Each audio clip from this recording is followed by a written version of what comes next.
Every time it goes. And you were going off too, still for a while, man. It was great. It's just so, it's like magic. All the good shit happens when we can't really hear it, I think.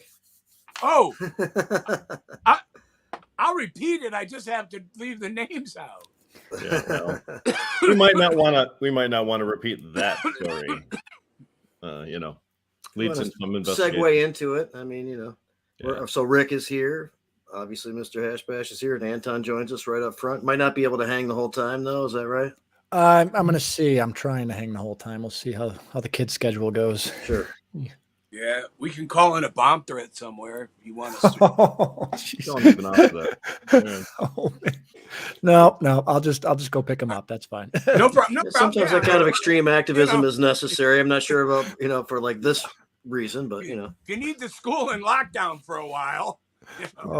The first day of school was today, and I thank God that like nothing like that happened. It went very smooth. And wow, I'm great. happy. Yeah. So, let's slip in the just recognition of our sponsors here real quick, and then we'll have back at it. Jazz Cabbage Cafe is, of course, sponsored by Stone Depot. They have exceptional cannabis. redemptioncanada.com. Cal Casca's Real Leaf Solutions. Detroit Nutrient Company, higher yields.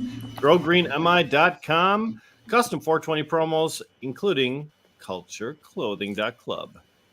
Nice. Very nice. Yeah. Those are all cool. You can even places. see my face and you're saying very nice. Yeah.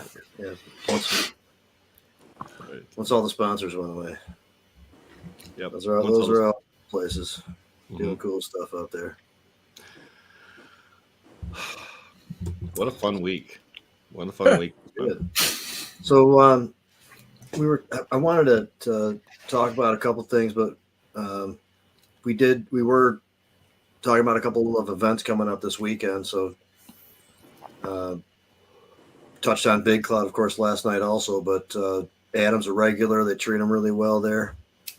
Yeah, they like some good music. They got some good cannabis going around. And, he's going back again this weekend for the next one. I'll be there for a little bit too. Yeah, it's a good time. I would recommend it highly. Well, I highly recommend it is what I should say.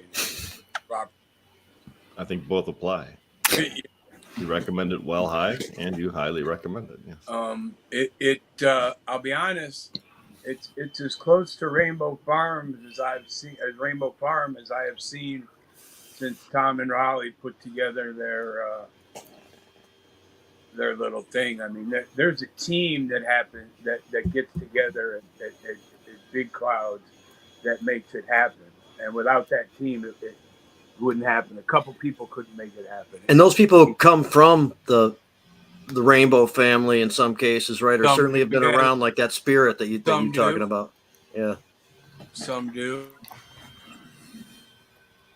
You're muted now.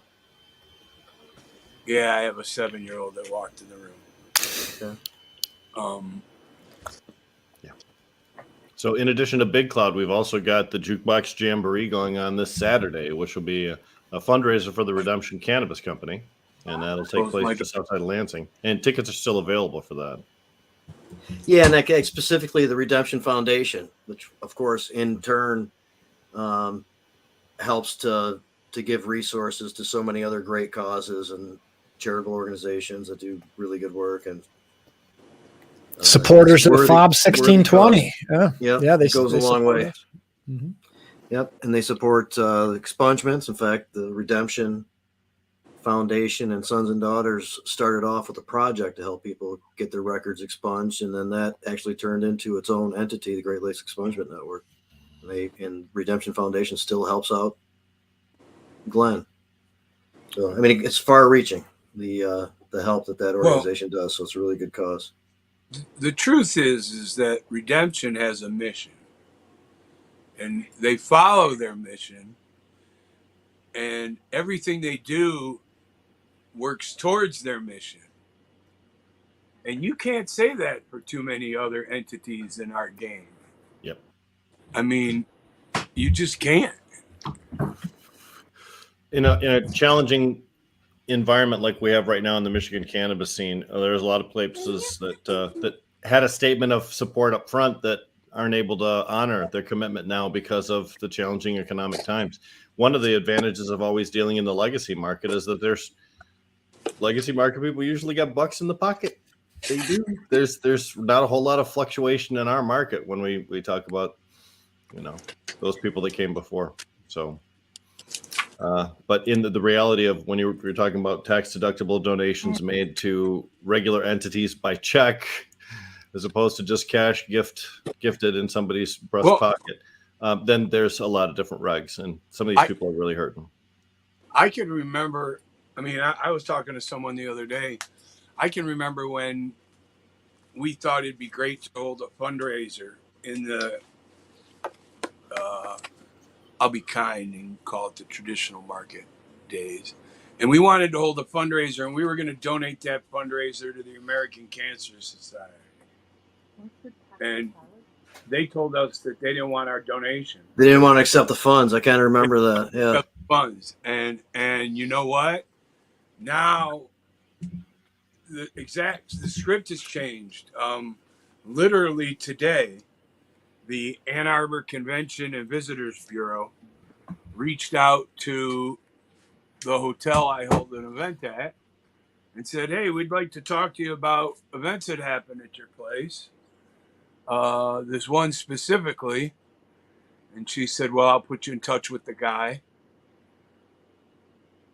There was 25 years where I could not get the Ann Arbor Convention and Visitors Bureau to, in their calendar, list Ann Arbor Hash Bash on the date of the Hash Bash. And I explained to them, you have to understand, we sell out every hotel room in town every year for 2 days. We decimate the restaurants. And you won't tell you when people call and say, "Can you tell me about Hash Bash?" "Oh, we don't know anything about it." I mean, I used to have people call and ask questions, and now, of course, it's no longer the bastard stepchild.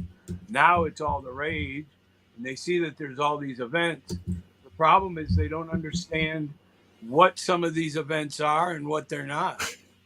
Yeah. There's events. I was invited to some great events in the last 30 days that you couldn't. I mean, I wouldn't want the media at those events. I wouldn't want them to see what's going on. I might want to hold their hand, walk them through, and get them the hell out of there, but I'd be afraid they might actually observe something. But that's just me. I know what the industry should be. I know what things should look like. Your point about the Convention and Visitors Bureaus is so right on. I still get gifts from the Traverse City Convention and Visitors Bureau for doing one of my Michigan Cannabis Business Development Group events up there. That was a great one. That was a great one, and we did it right on the university property at the Naval History Zone there. It was really very cool. However, that's the exception, not the rule. I will say, along with that, hang on, I'll get you, Adam. Yeah. The Small Business Association just opened up a whole branch for cannabis industries. Our guys on 420 Post, Mike Brennan and the group at Michigan Marijuana Report have just orchestrated this whole thing with SBA. So we see government being a little bit more open. It's nice to see that change. Go ahead, Adam. Well, right. And that all changed in 2008. I disagree. 2008, you still couldn't get anybody to talk to you. We couldn't get anyone to talk to us until 2016 at least. But my point is, once medical came on board, there were people at least willing to talk. Yeah. Okay? Yeah, they weren't willing to talk about medical. Listen, I had the same doctors that could prove the same points 6 months before we legalized weed, and people wouldn't talk to us. I think that was directed at Rick, by the way. D, I love you. Yeah. Adam's a more likely candidate as far as true. I know. So, Because so you're so cuddly. Look at him. He's like a cuddly little bear. I am. You know what? Like a pot smoking koala. I should be cuddled. I should be the big spoon this weekend, shouldn't I? Oh, I'm not going to go there. No, Everybody should bring you gifts of different types of great cannabis. Tell her obviously. tell her I should be the big spoon. Put that out there. Put that out there in the I need all the help I can get. He should be the big spoon. Make him the big spoon. He's already big. Just form him into a spoon shape. You know. There we go. Koala. But yeah, koala. I'm happy you think so, because koalas seem to be nice and cuddly. And they the eucalyptus. And they move very slow. That's the other thing. I move very slow at this point. More like a sloth. Yeah. Well, no, Adam's I'm not sloth yet. No. Adam's recovering from significant back surgery, which is why he's talking about moving slowly. His back looks like the zipper on a man's jeans. I'm just going to say that. No. Or really anybody's jeans. I appreciate that, Rick, and I appreciate you trying to be cool with that. My back looks like the zipper on the back of your wife's dress. Okay. Correct? Am I wrong? Because it's longer than a trouser. Oh, I see. Zipper. I see. Yeah. Yes. It's the entire length of his spine, man. You've seen It's it. I mean, unfortunately, but you trying to work that hey, length issue. If you're single and into scars and you female, what do I got? You should. Wow. We devolved. Red Setter's trying to distract people by having them take a hit right now. Just Yeah. Red Setter's like, everybody just smoke one. Get back to the subject because I'm freaked out right now. Yeah. I've had a long day, guys. It's all fun. That's what we do at Jazz. I mean, we talk a lot of serious stuff, but it's a 2-hour show. And if you don't make time for fun in a 2-hour show, then you're like, I'll be honest. I went from offended. At 3:30, I got this phone call, and I was extremely offended that the Ann Arbor Convention and Visitors Bureau was actually interested in cannabis events that were taking place in Ann Arbor, because I have emails, and I'm tempted to go find them. I have emails where they said, no, we want nothing to do with you. Further, just inch further with normalization. Those types of places start recognizing this as something reasonable to send people to, accepted. And people have to understand that you should be asking everywhere. It shouldn't be a problem anywhere. If it would apply, I would ask.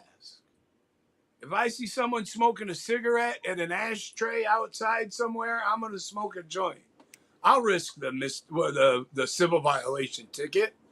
I don't give a shit about that. And hopefully that's how it's looked at. I won't urinate in public. That gets you put on that list. Mm-hmm. But I'll smoke a joint. Good. I have no problem with that. That's an awful lot of pee conversation. I have done that. I consider that part of my political protest. Right. So civil disobedience. It's my civil disobedience, right? And when the manager from the restaurant walks in outside to tell me that, hey, you can't do that here, I'm gonna be like, dude, you're lucky I didn't do it inside.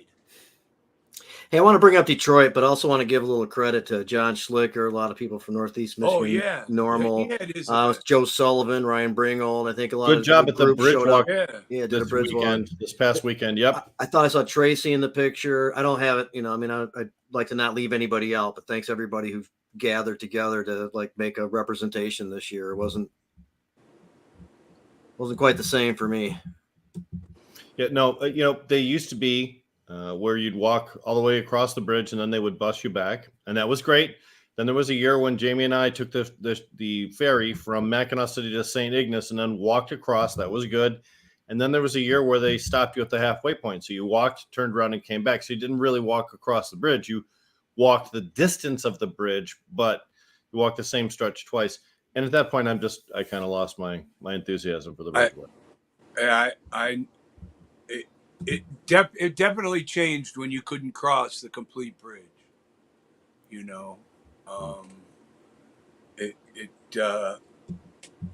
It's sad. I mean, and they're going to claim all kinds of nonsense. Some security reasons, I think, reasons is what they claim. Yeah. But I forgot really. It's been a little while now. At the same time, they can take all kinds of security measures to. I like the old school way. You get on the school bus. Yep. go over to the UP And you walk side and back. walk back. Yep. Now I will tell you that I do have photos of Michigan State Police Trooper sharpshooters on the big archways in the bridge, especially in the earlier years when we were going shortly after 2011. That was for people who tried to sneak a vape while they were walking across. But don't forget that it used to be that march used to have a lot of very, very famous, influential bureaucrats. Mm-hmm. Everything from government officials to union people to all kinds of people used to be a part of that thing.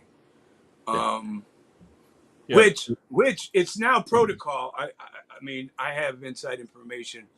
It's now actual protocol in some communities when they have downtown events and they shut the cities down. It's now protocol to put, I call them snipers because they don't look like anything else, but individual police officers up on the roofs to monitor the crowd in the street from above. The problem is, I think it gives them the look of snipers, and they should be hidden, and nobody should know they're there. I don't know. Sometimes the presence of active, I will kill you people kind of deters, I think, some action. No, but these are just guys walking around plain clothes. Yeah, it's where that line is where you start thinking there might be overreach or something like that. But like in this modern world, somebody looking over the crowd in a secure position with that kind of a. But you're in a family event. Okay, you're not expecting that. You already see the police walking through. Right. It could be. It could seem. It could, and it's intimidating. Right. And when a picture was shown to me that we're going to have guys on the roof, I was like, well, they're going to look like snipers. I don't care if you dress them in orange vests, they're going to look like snipers. And if you don't believe me, Google the White House and you'll see a picture of the White House. And on top of the White House, depending on the photo, you will either see the individuals or you will not see the individuals. But either way, they're there 24/7. Truth. Hey, so our main first guest is coming on in a few minutes here, but I wanted to get to a couple of things. Sonny, there was the opinion and order from a Wayne County Circuit Judge in City of Detroit concerning the ordinance, the Jars case. Yep. And so that I believe prompted, at least for now, some dates where there's available times to submit applications. Isn't it 60 days? Starting Monday morning? That could be it. Yep. I don't really know what the days are. So therefore Tuesday. The original note or the original article didn't mention that the Detroit was ready for them. It mentioned that they could start accepting applications. So I'm sure afterwards they said, "Yep, and here's when you can get it." So okay, that's about time. Starving for reform. I just wish they. And that, of course, that this was a circuit court decision, a civil case, so it'll be appealed very likely. And, they're looking to appeal it. They've said they're looking to appeal it. Yeah, those kind of people have unlimited legal resources, so they appeal everything that's negative. But here's the problem. The problem is the city's going to start taking applications and could very well start issuing applications. I don't know what's going to happen with that, but yeah, I mean, maybe it gets going finally, and they're using this as the opportunity. I don't really know. This is big city government where all kinds of crazy things happen, and I'm waiting. I can't wait. It's going to be exciting. Okay. Well, I mean, it'll be interesting to see how some stuff unfolds, and and there's still the federal case. The original federal case is still in existence, and whether or not the language was changed well enough to satisfy the constitutional issue has to be, I think, still determined. That's one of the reasons why you're not seeing a bunch of people jumping up and down with joy for this yet, because the issue is really not resolved at this particular point. And John Schlicker is talking about the Mackinac Bridge Walk again. He mentions this year is very positive, casual vibes, limited police instead of every 50 yards a guard or state trooper, which was the way it was before. This year, every 100. Smoked one while crossing. Wow. Smoked a joint while crossing. That's bold, John. That's bold. I was concerned about sneaking a vape hit. Really? Really? I mean, I'll be honest. I never did the bridge walk because I couldn't, but I would have smoked. It's so packed with other people. They're just shoulder to shoulder with you when you're walking by. Kids are zipping past you. Adults. Frankly, I know, but I'm that asshole, so Yeah, well, I would have done it. I don't even see people smoking cigarettes. Literally. Well, cigarettes are bad for you, but but I'd have done it. Yeah, and I think if you were to throw a cigarette butt off the Mackinac Bridge while you were walking across it, your fellow walkers would throw your ass over. That's a crime. I guarantee you that it is.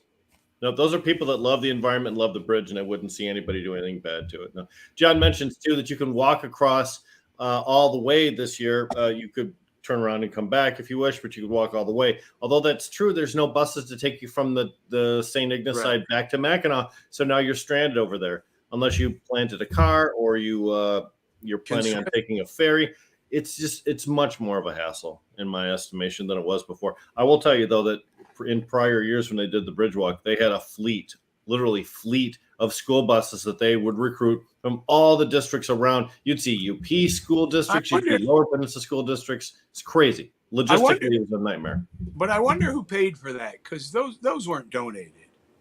Yeah. Somebody paid for all that. So John's saying he smoked like right near the troopers as they walked. I mean, it really shouldn't be a huge concern and stuff like that. But I just don't care. They got better things to do than write the damn ticket. Yeah. We'll talk about normalize, man. Well, state National Guard people can't write you tickets. They can't do anything except Right. Well, I'm not worried about the National Guard. Trust me. Czar walked both ways last year. Because Zara was a freaking force trooper. Zara was just incredible. And wonderful. So person. Ryan talks about having dabs and donuts. I notice how coffee isn't included in there. I'm not sure if they were not knowing that I probably wasn't going to make it, if they actually were thinking about, when you have donuts at a situation like that, you got to have it's a foregone conclusion that coffee will be available also. Yes. And there was a time when that actually didn't happen. So that's what I'm referring to. But you're still bitter. You are still bitter. Listen to him whine about that. Oh my gosh, Jay. Wow, man. National Guard was there this year. No National Guard was there this year. Right. Yeah. So just state police and the there was coffee too. Oh, good.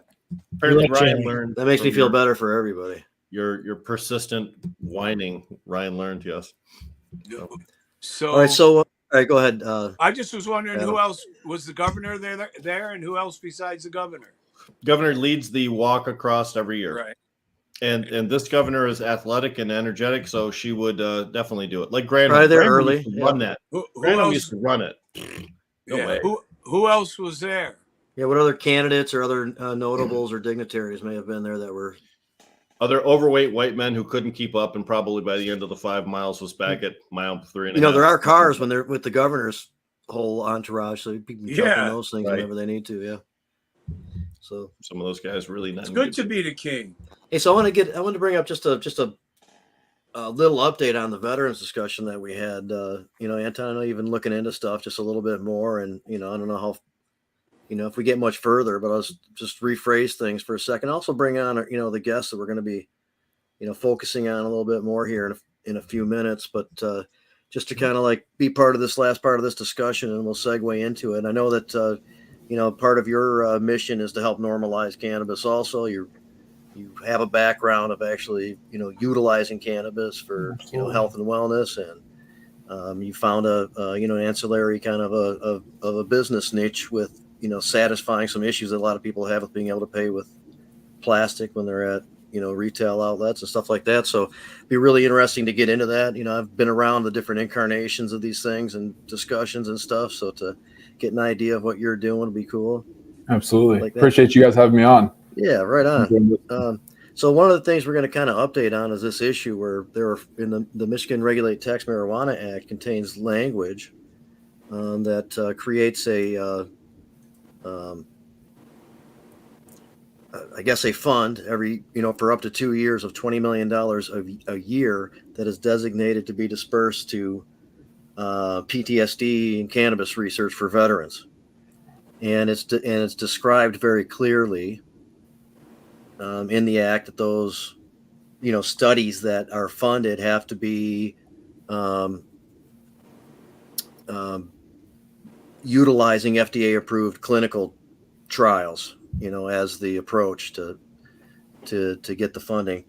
And as it turns out, we found out that some funding has gone to places, credible research, institutions, universities, Wayne State University, University of Michigan, but that were openly conducting observational studies and not meeting the requirements, not meeting the standards, of those clinical trials.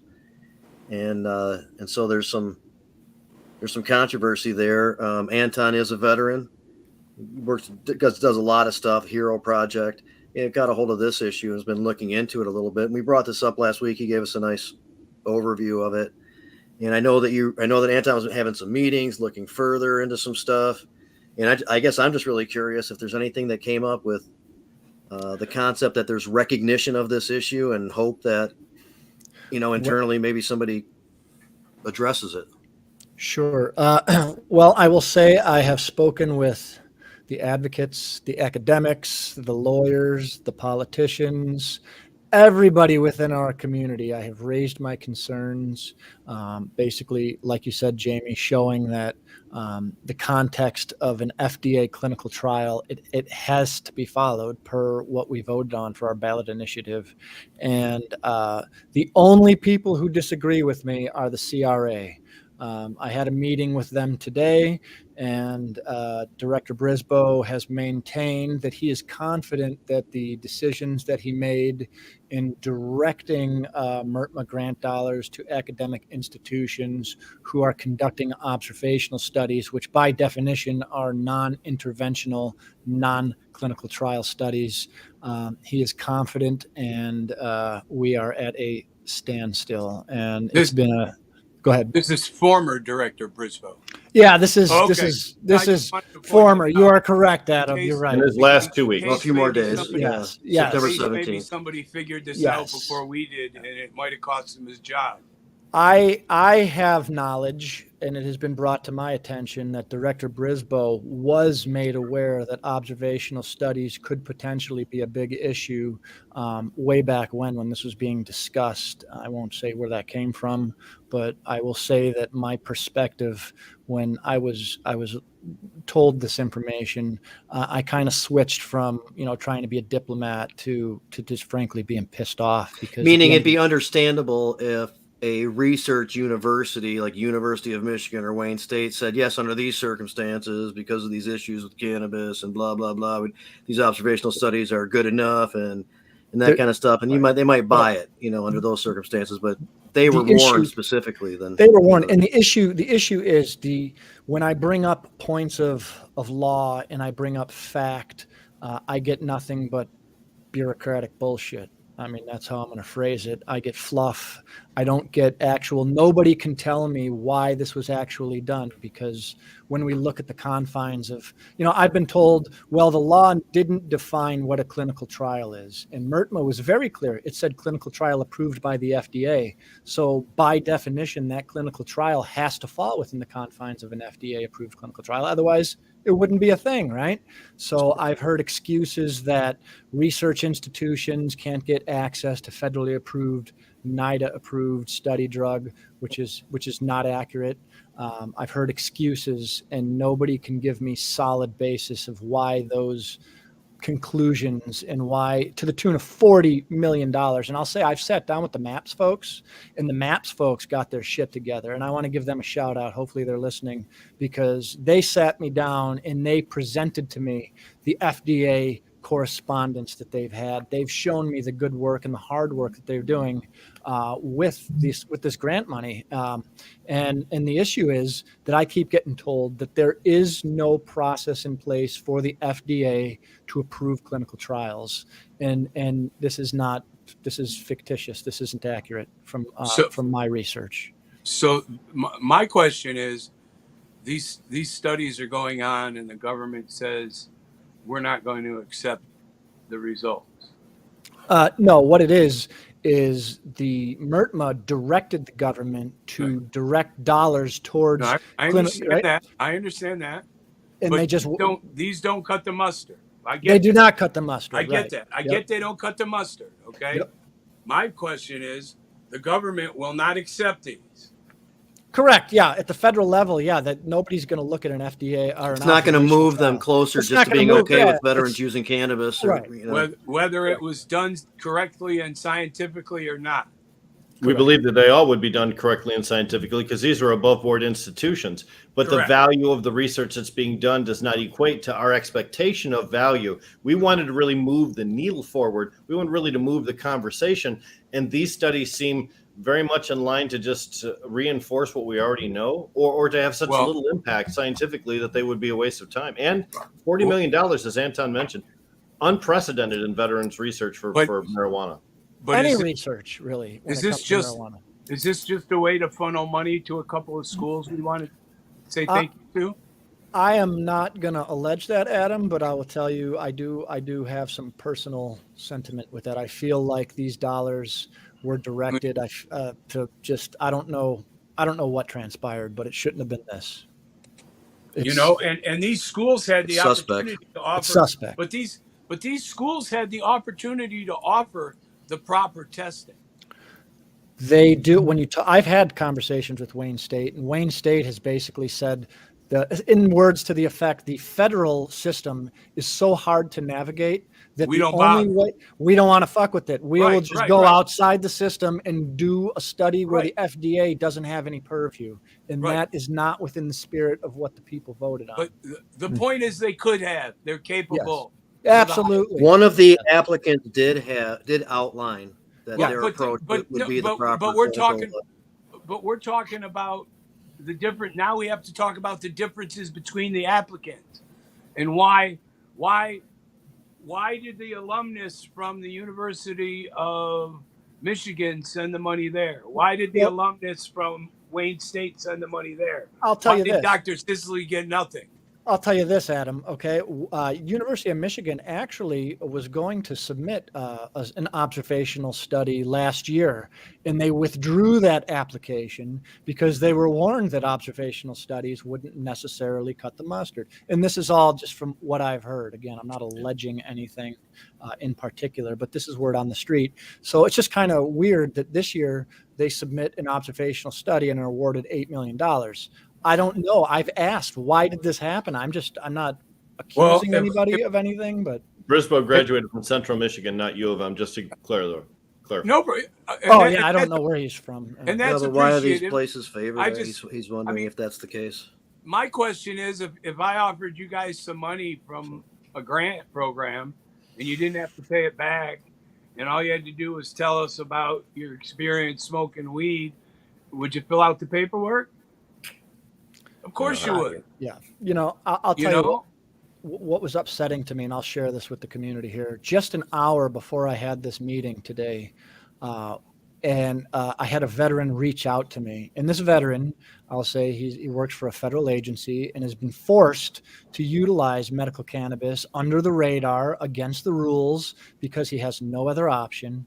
And this individual was trying to find the status of what this research is. And, when people are enrolled in FDA approved clinical trials, there are certain protections that they're afforded, right? And really that raised a perspective that I hadn't thought about, that when we do these studies that are outside the FDA purview, our veterans are not as protected as they should be, which again is why we put into the law that the FDA needed to be involved. This wasn't a willy-nilly, it's too hard, so just go outside what the law allowed and funnel millions of dollars towards those studies. That is not what the spirit of what we voted on. And that's, it fucking upsets me, guys. It really does. It bothers me. And I've gotten nowhere with those who I feel should have looked at things differently. I'm getting bullshit. I know there's some different angles being looked at. There's nothing that's so far advanced in any kind of process in dealing with this that it's that can really be discussed reasonably. But there definitely will be some updates over there next couple of weeks or so on some stuff probably, and we'll definitely get a check back in.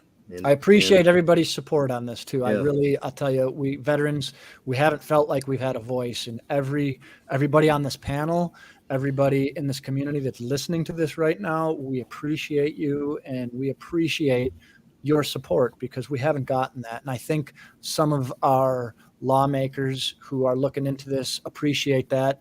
And I feel that other decision makers may have underestimated that. And I will say I will keep the community updated for sure. Right on. Thanks a lot, man. Keep fighting. You know, it's I a will. long battle. Yes, sir. I will. All right. As long as I have breath, Rick, I will fight this. Yeah. We recognize too that the program's over, right? I mean, we only allocated $20 million for 2 years. Both those 2 years have been given out. What we're arguing now is not to set precedent for future gifts, but to make sure that the gift that we gave is Well, and not all the money's been dispersed, so there's some money Right. that could be stopped. A lot of money hasn't been dispersed. Yeah. Yeah, we're trying to stop that for sure. Yep, So. for sure. So Hey, let's speak to Lucas here. Lucas Gould, the CEO of Spendr, and as we said before, comes from the cannabis culture that was involved with being a patient, I think, in Ohio. Yep. Ohio. Absolutely. And there's in the commercial market, the retail stores, there's been an issue historically. I'm sure Rick remembers from Big Daddy's in the old days, maybe, while he's staying away from credit card, being able to accept them, or debit cards was always an issue. Once the bank found out, they would shut that all down. And then there was the debit card way of doing it, where it just looks like a cash transaction. And these different things. And so like the solution has been sought after, and it sounds like you've started, and you have tech back, combining these backgrounds that you have with that tech knowledge of these types of things and these transactions. And your company gets into, other aspects of components of the business and with the marketing and things like that too. So yeah, if you don't mind, give us a little, background on yourself and how you get there, but really interested Absolutely. in what sets apart this way of doing those transactions than what we've seen in the past. Totally. Well, I appreciate you guys having me on. I've enjoyed listening over the last 30 minutes and definitely like what you guys are doing. I think the most important thing in this industry is people having a voice. And I think the more that people speak up and come together, the more likely that things will change and improve. And I loved a note that somebody put in about, we've legalized it, but now we need to normalize. And I think that's everything that we've been about. Jamie, as you said, I've been a consumer longer than I should probably admit. I'm 26 and been consuming a long, long time, and became a medical marijuana patient in Ohio about a year ago after quitting my corporate job in banking to move back home and start Spendr. So, it's been, quite a ride. My background's in banking, in payments. I have, technology background, worked at a few different technology startups. But along the way, the one thing that stayed consistent was my love of cannabis, the plant. I've consumed it recreationally, medically. I played basketball growing up. You guys can't tell, but I'm very tall. I'm 6'8", and I actually tore my whole shoulder, had surgery, and it helps a lot with pain. So, anyways, a big believer in the plant, and I think for us was wanting to find ways to kind of create access for other people. I think an issue that I've seen in the traditional retail market is there's still a lot of hesitation to get involved, right? There's hesitation for people to become patients. There's hesitation for people to even go to the dispensary to be a consumer in any market, right? And I think a lot of that starts with how you find cannabis and how you buy it, right? My mom, who's I think 62, she'd kill me for not knowing her age. She feels very uncomfortable going to the dispensary because it's, everything about it is different than her experience going to the grocery store or the coffee shop. And so for us, it's like, how do we make that experience of going into the dispensary as normal as possible? And I think it all ties back to the whole normalization goal, right? It's like, we want people to feel good about buying cannabis, feel okay with buying it. I think cannabis is wellness, right? Whether it's your morning cup of coffee or the skincare routine you do before bed, people consume cannabis throughout the day, in the morning, at night, really whichever way works for them. And our goal is to just make it easier, safer, more convenient, and ultimately more rewarding for people to access it in any way, shape, or form. And so with that, we created Spendr, which is really the first of its kind payments and rewards app. And so many people are familiar with like Venmo, Cash App, PayPal. It takes that whole concept of a mobile app, but allows you to actually buy cannabis and get rewards, points, cash back for your purchases. We're the first to really give what I call free money for cannabis. Since we've launched in Michigan, we actually launched in Adrian, Michigan, August 2nd. We've seen massive adoption, really great feedback, because everybody just wants free money for cannabis, right? And so us being able to give it away, we've gotten the retailers to pay for it, essentially. They're the ones that pay us our fee, and with that, we can make a free experience for the consumers. Don't charge them a thing, no fees, because, you know, I want other people like myself to get the same type of access. So that's what we've built, you know, and a bit of the story behind it. And at the end of the day, you know, I built this and thought of it sitting in a dispensary in California after spending a 2-week trip out there and just wanting to create something that, you know, others could use and benefit from. So far, so good. You know, we're 6 months into it, launched in Ohio, now in Michigan, but big plans ahead for us to expand into more states and continue our build in Michigan. And you're not connected to an actual FDIC bank or a credit union, or you are? So we are. So we have a bank partner that's totally favorable and supportive of cannabis. They've actually been one of the longer players in the space. And so everything we do is very compliant. You know, you do have to link a bank to the Spendr app, but our app does give you, you know, FDIC insurance. Like as you hold money in the app, that money is insured, so on and so forth. No problem. That just was going to lead to my next question, but it answered it. Because my next question is going to be, you only deal with the licensed market, correct? Today, we only deal with the licensed market. Absolutely. Yep. For payments. Yep. Yeah. For all of it. No problem. Because I could see this as an awesome thing on this. I mean, on the street. No joke. Yeah. I kid you not, brother. If a caregiver could accept this, or a black marketeer could accept this, this would be the shiznizzle, as my man says. No, I love it. Well, and I think, you know, look, at the end of the day, a big part of what we're doing, you know, is beyond just payments. And I think a lot of that is education, right? It's information, and that can transcend any market, right? I mean, at the end of the day, people everywhere need to know quality products, need to understand the differences between distillate and high quality rosin or high quality BHO. And they don't, right? I mean, you go over the border in Ohio and people are paying $55 for 0.84 of distillate, right? And you go into Michigan, you get 10, you know, gram carts of distillate for $100, but there's none of that education yet. And so I think part of our goal as well is, how do you use a platform to connect consumers with quality growers, quality extractors, quality dispensaries, and you share that information, right? And whether there's a transaction associated with it or not, I still think, you know, you can use this as a tool to connect across the industry, across markets, so on and so forth. You know, Lucas, let's talk about that, because that's an interesting concept, but I'm not sure how I understand that basically a cannabis credit card company, which is essentially what we're talking about Spendr being, you obviously front load something and then you're able to spend those points and receive your rewards that way. How is that going to promote companies that don't use your service for transactions? Yeah, it's a great question, and ultimately, like, the payments is kind of the core, right? And where, you know, what we started to solve and the problem that we want to solve. But I think what we've seen along the way is people want more than just payments. And, you know, an example of a feature we've built, Rick, within the app is this feature called My Products. And so it's actually a personal digital library of your favorite products. You know, you input it yourself, but you can list things like strain name and where you bought it, and, you know, primary effect. You can leave a review in the description. And the whole concept is, you know, you have your favorite products handy so that all of your highs, all of your purchases can be informed, right? And I think that's a big part of the education, is you don't have to have made the purchase on Spendr to load a product into My Products and to keep that information handy. You know, what I see a lot in the retail market here in Ohio is dispensaries pass out like patient journals, right, for the patients to understand the products and what's working. And while I think those things are great, I rarely carry around a notebook with me, right? Whereas I always have my phone, I can tap into the app and I have all those products immediately available. And the goal there is to open that up to community, right? How I can share products with you, Rick, and with everybody else. Say, hey, here's what I'm trying. Maybe you should try this. Here's where you can get it, et cetera, et cetera. So the goal is to create, you know, features and use cases that people can use regardless of if there's a dispensary next to them or not, right?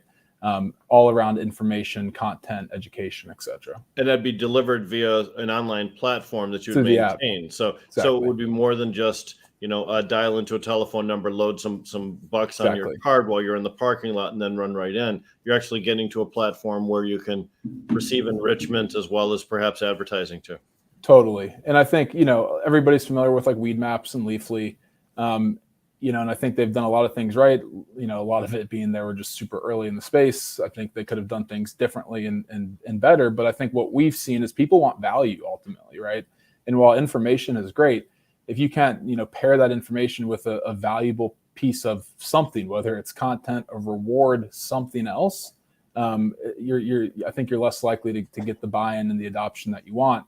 And so that's what we've seen. And whether it's incentivizing people to load products into that feature so that we can have that type of sharing capability and that community of people sharing, that's stuff that we're willing to do. But Rick, that's the whole point, is to put it into a mobile app, keep it digital. You have more flexibility. There's more customization that can be done.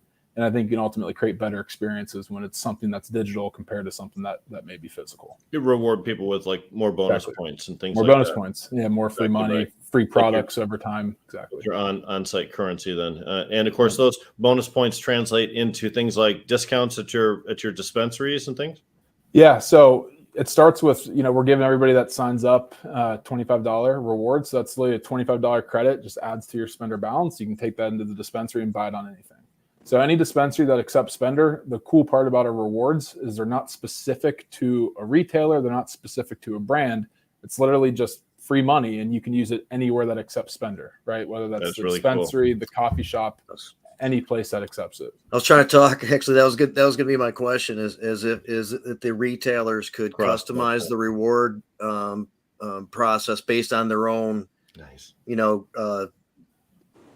market, little or area that they're in, they, however they feel best to utilize that. But you decide how all that works, and it's the rewards that are built into your existing system that they take advantage of. It's two parts. So it's that, right? The latter, which is like our rewards. I give you $25. You use it on anything and anywhere you want that takes Spendr. And then that's the other cool thing, is like retailers and brands can, implement their own types of rewards and programs. And so it could be something like, hey, you have 100 Spendr points, redeem that here for a free pre-roll or a free gummy, or maybe it's a tour of a facility, right? Like we want to get experiential with it as well.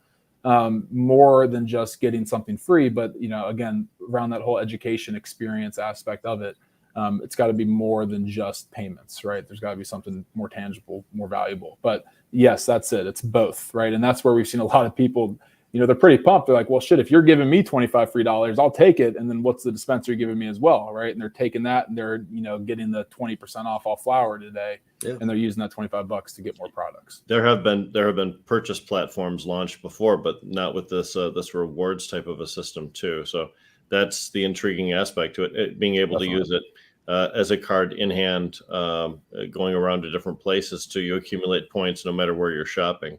Exactly. That's it. What's the point of sale transaction like? I mean, do you offer a physical card similar to what people would think of as a Visa, or is it just something that you enter your phone number into the Spendr thing that they do right there, the bud tender handles for you, and it's pretty seamless? Yeah, so it's literally all with an app, and I'll show you. Can you guys see my screen? We can, yes. So it's literally just a mobile app, right? And you have a balance on it, right? And you can load money onto that balance. You can even load your medical card. I'm there. I'm there. That looks like mine because the balance is $1.66. So yes, that looks like my account. I got to load it up. But you got all your purchase information here. You got your ID docs stored in there. It's like your medical card, driver's license, etc. And then at the point of sale, you just scan a QR code. So literally just scan it, and that's all you do. So there's no entry on a PIN pad. It's totally contactless. You don't have to touch any of their stuff, and it's really easy. The biggest thing is the bud tenders and the clerks, and just making sure they ring it up appropriately. They show you that QR code, you scan it, and you're done. It's a very fast, very convenient process. And I'll tell you, it took me 2 seconds to sign in and set up an account on your Spendr. Easy, right? Yeah. Yeah. The problem is I have yet to spend a dime in a dispensary, so I don't think I'll be going in. Maybe we can incentivize you some rewards. Well, I'm a big reward point. You guys about maybe some professional work, but you'll understand when we talk. But I think it's a great idea. I mean, the ability to have a product like that. Everybody's got their phone in their hand. It's a simple thing to me. So how many places are you in Michigan? How many stores? So right now in Michigan, we actually just launched at our first dispensary August 2nd. So we're still just in the single store. That's in Adrian, Michigan, but we're excited to be announcing some new partners this month in some bigger cities like Detroit, should have some in Ann Arbor, Lansing, Grand Rapids, some places up north as well. So What's the name of the place in Adrian? it's called Endo Cannabis Centers. So they're actually one of the newer ones. Yeah. I actually did a redemption cannabis vendor day at Endo Vibe. No way. Okay. Yeah, they're great people there. It's a nice facility. Yeah. It is. Yeah. They've been great. And what we were excited about is just finding a group that, I think really had the same desire of ours, which was just provide a really good user experience. And ultimately, when you find dispensaries that really care about the customers, care about the patients, it makes for a great partnership, because that's again, at the end of the day, that's what we're trying to do.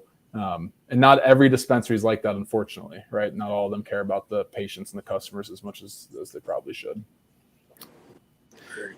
That's true. Wow. Excellent. And what a wonderful marriage of the things that you need, which is a way to pay for cannabis, and something that you want, which is a rewards program.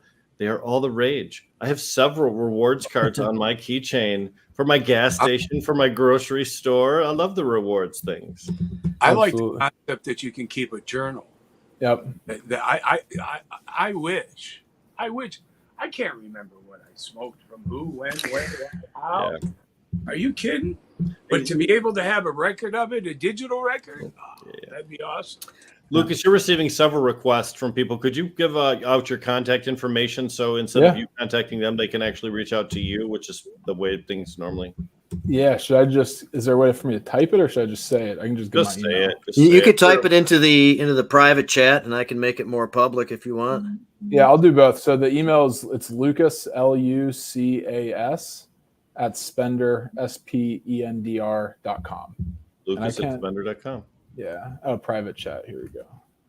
All right. So there have been several people that are looking to beta test or to do other things for you, and I'm certain that there's some real people out there that can make a difference for you listening right now. Absolutely. No, we'd love that. And look, I'm from Cincinnati, Ohio. We wanted to launch this kind of in our home state, and Michigan is the next logical place for this. And we've been fortunate to get a lot of the community in Ohio, going and surrounding us and really kind of advocating for this, because, I don't know how familiar you guys are with Ohio, but they can't give rewards. They can't give coupons and discounts in dispensaries, and the prices are extremely high, right? Like $60 for a distillate carton high. And so, any way that patients can get discounts and deals, they're very favorable. And so what we're doing now is, how do we show that the patients and the customers have power by demanding it at their dispensary and saying, hey, we want to pay with Spendr? And I think, our goal here in Michigan is to find the same community, right? And talking to groups like yourselves and others that see the value in something that's free for them and rewards them for buying what they love. And for me, that's cannabis. And I know for many others, they feel the same way. And so, any suggestions you guys have, feedback, good or bad, let us know. We're very open-minded and quick, wanting to change quickly and make this the best damn thing it can be. I have a question, Lucas. What effect would the Safe Banking Act have upon your app if this had actually gone through? I'm curious of that perspective. Totally. No, it's a great question, and one we're asked frequently. I think it certainly can be good and bad, for many reasons. I think good in terms of the overall market. I think people have long needed and deserved access to capital markets, payments, banking solutions, et cetera, et cetera, et cetera. For us, we heavily believe in this whole concept that we're creating, which is this kind of, wallet for cannabis, digital experience for cannabis that, is beyond just payments. And, we really use kind of the Starbucks app as our inspiration and our model. People loaded $10 billion on the Starbucks app last year, yet you can use every payment option under the sun, from your credit cards to your PayPals, your Venmos, whatever. People still go back to the app because it's convenient, it's rewarding. There's something there's something feeling good about it, right? You feel good when you use it. It's just, there's something about it. I don't know what, but people do it. And we want to create the same thing in cannabis. And I believe that regardless of safe banking or anything else, if we continue to be who we are, be authentic, and really try to resonate with the cannabis consumer, that people will use Spendr over everything else. And clearly we got to keep the rewards coming and keep building it out and making it convenient. But I think if we do that, and what we've seen is people will come back to our app. And so I actually think safe banking is, can be very positive. For instance, today you have to link a bank account to the app. We can't use credit or debit cards. post safe banking, we could allow people to link with a credit card. So I think it just makes it more accessible for people. I think it makes some of what we do easier, from a compliance standpoint. But ultimately, I think the industry needs it. We're certainly supportive of it, for our operators and our retail partners. But I think at the end of the day, there's so much complexity baked into it that I will be interested to just kind of see how it plays out. And ultimately, whenever something does get passed, what's really included, right? I think you hear a lot, but it's like what's really in the bill that's going to make a difference. Right. And you could potentially adapt what you're doing to whatever those circumstances are. There's the promotional aspect of that. A lot of stuff that it comes with it would be maybe desirable for somebody that might not even have to, use something like that right now. Totally. To be more efficient. Totally. Well, and I think, again, it's so clunky today. I mean, we talk with some of our retail partners and they may be using 9 to 10 different technology systems to run their business. I mean, it's ridiculous. And so anything, a lot of stuff that can break, a lot of stuff that's expensive, a lot of stuff that's not adding value. And so I think, our goal is like to consolidate it, right? It's like, how can we give you as few things as possible, make it as affordable as possible, and then also make it super easy to use so it's effective. I mean, it's crazy to me, what we've heard and seen, these systems that, again, are very big, are everywhere, but it's hard for the operators and the retailers to actually use them. And it's like, well, what's the point then, right? If you get a system that you can't really use, I think the system will be less effective. So, our goal all along is like, make it super simple. We're not trying to do anything crazy here. We're just applying these concepts to this industry that I think's long desired something like this. But the great part is, guys, is it's super normal, right? I love using the word normal because people every day use Cash App and Venmo, and they now do tap to pay with Apple Pay. It's a normal experience to pay with your phone, for everything but cannabis. And our goal is to now make that normal in cannabis as well. Very cool. Yeah, a lot more to do, but we're having fun doing it. So I feel fortunate. Beyond Michigan, what's your next state you want to lean into, do you think? It's a great question. I mean, to be honest, we're really still discussing it internally. I mean, I think everybody hears some of what's going on out west, and I think a lot of people would say stay away. We have others speak very highly of it.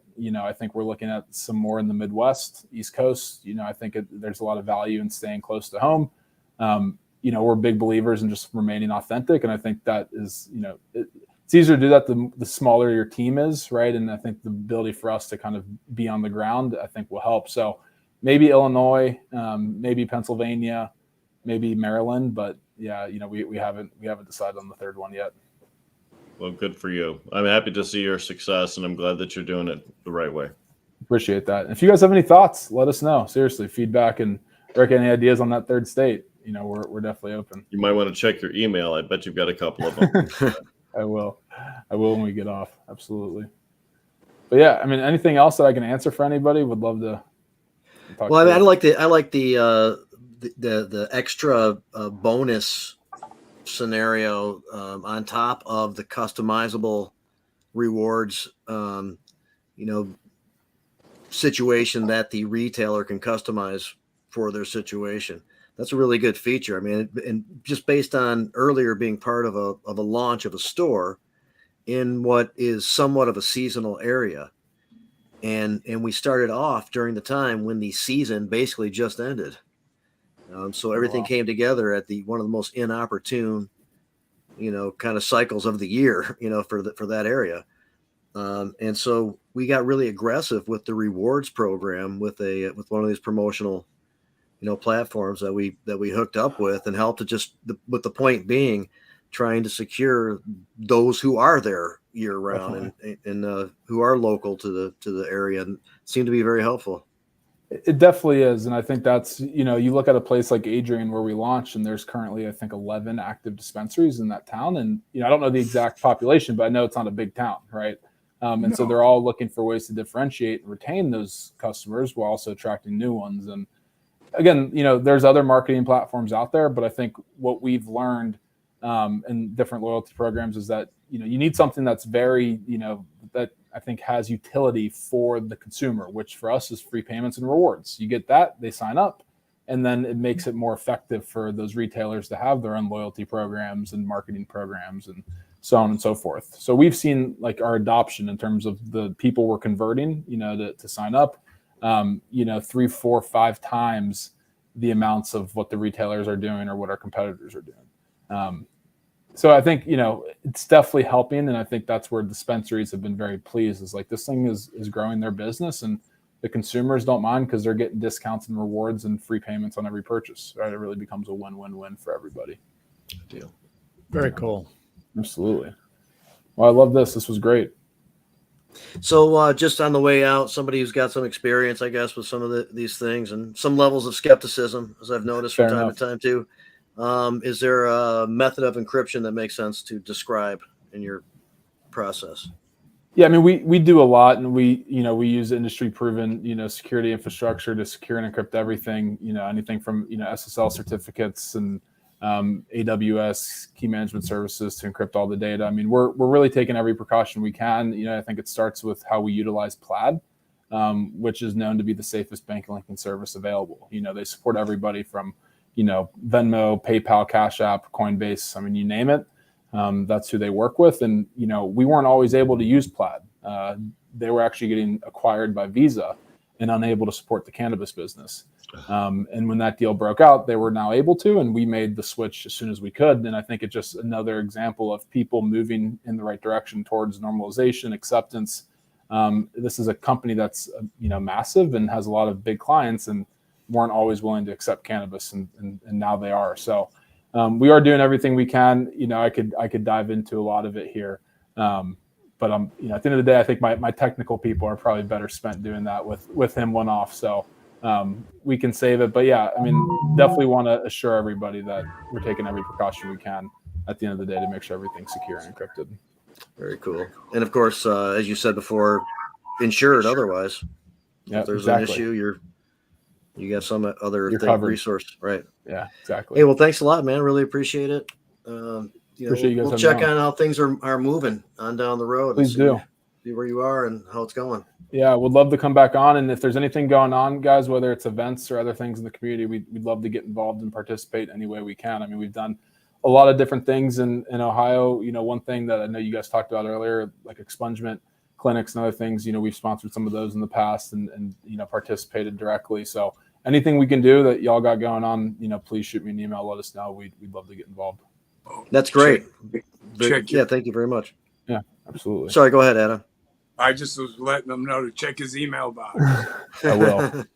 I'll check it when we get off. Absolutely. I gotta hop off, guys. I got kids to grab. Awesome. Thanks, show. Anton. Lucas, it was a pleasure to meet you, brother. You too, Good luck. Anton. Appreciate Thank it. Thanks so Take much, care. guys. Bye. It's Lucas. See you. Thank you very much. All right, y'all take care. Appreciate the Yep. time. See you guys. Right on. Appreciate it. Spendr. We were talking about redemption earlier, and Mike McCurdy shows up sporting a redemption That's sweatshirt. I pulled it out of the laundry just for this podcast. Nice. I figure you guys can't smell it, so it'd be okay. There you go. Right on. It's great. Of course, done a lot of work in the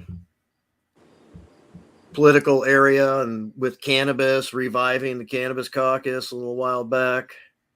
The Michigan Cannabis Freedom Coalition facilitation.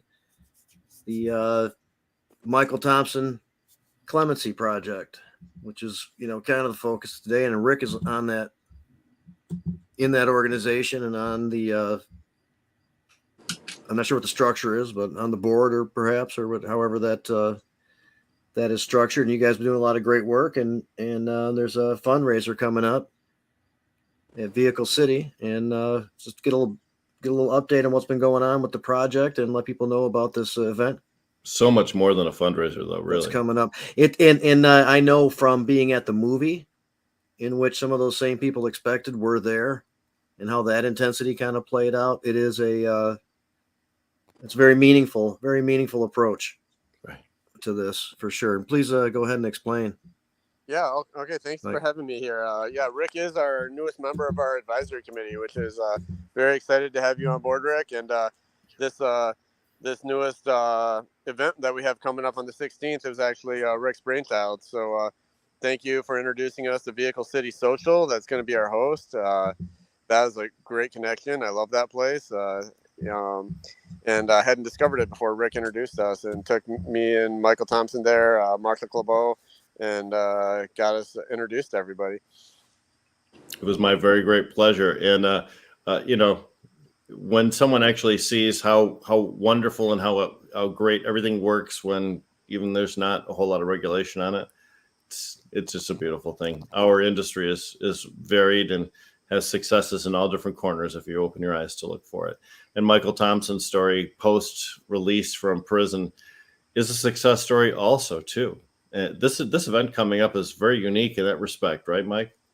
Yeah, that's right. That's right. So, you know, Michael Thompson got out of prison after serving 25 years. Gretchen Whitmer commuted his sentence, which was 40 to 60 years, would have been an effective life sentence, and came out swinging, came out promising to not forget the people he left behind, and he didn't.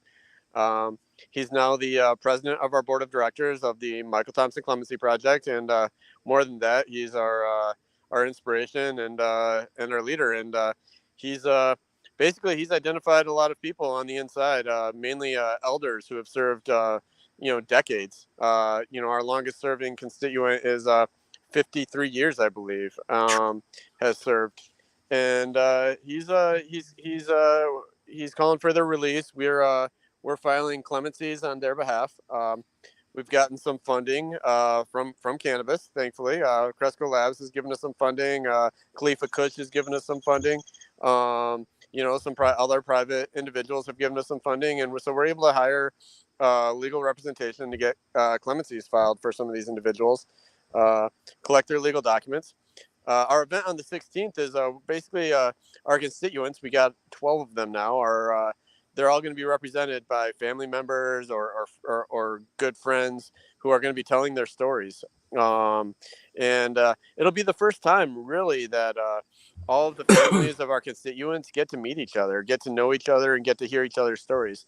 They came together for our showing of Michael Thompson's documentary. That was the first time, but they didn't really get to meet, talk, and tell their stories. And now we're giving them a platform to tell their stories. And also, in a very meaningful sense, we are also going to be collecting letters to support the commutation applications.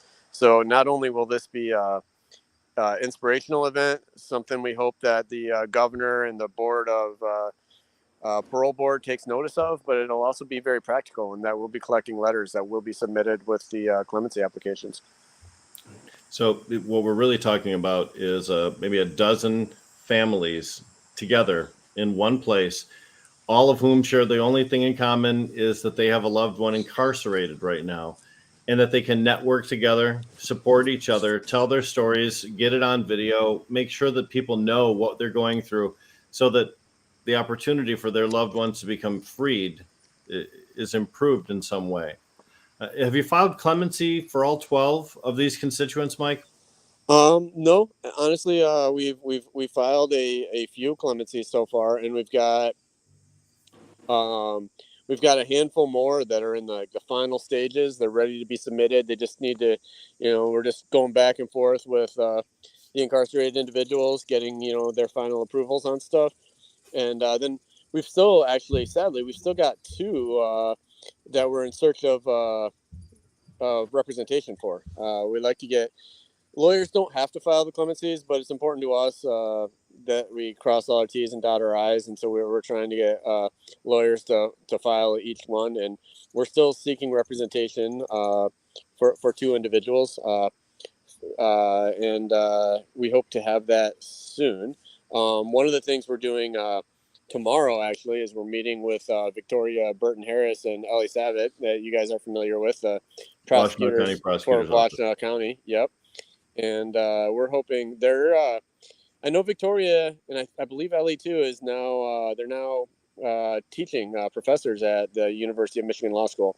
So we're really hoping to get connected to that law school and be finding hopefully a lot of additional legal help from there. And we're also we've been invited to speak actually at the Wayne County Law School. So we're going to be speaking there, and hopefully, again, we're hoping to really make connections with these law schools, get ourselves an army of lawyers behind us, and then we'll really be able to start filing, because we know there's still a lot more people in there we want to help. It's just a matter of how many resources we have to move forward. Mike, if there's some attorneys who are watching right now who might want to reach out to you and offer their services, how can they do that real quick?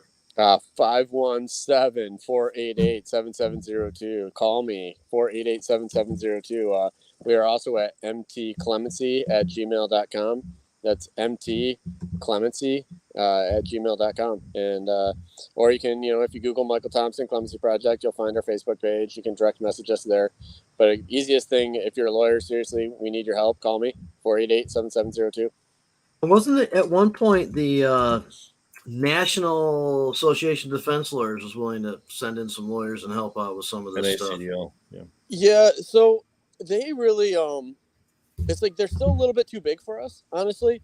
They're waiting for us to really get a project off the ground, and as much as they really want an announcement from the governor that she's going to be on board and that she's gonna have the MDOC cooperate with them. They ran the program for Obama, his clemency program, and they got over 300 lifers out. They did some amazing work, but their system is they need cooperation basically from the state government. So one of our hopes actually, they are one of their members, high up members is actually on our John Albany is on our advisory board with Rick Thompson actually. So our hope is that once we filed enough of these clemencies, both through this organization and through the Michigan Cannabis Freedom Coalition, that we can really show the Whitmer administration that we mean business and that we are going to be filing clemencies and that it is in their best interest to set up a program to facilitate making the whole process simpler, which is really what the what that organization does. Good.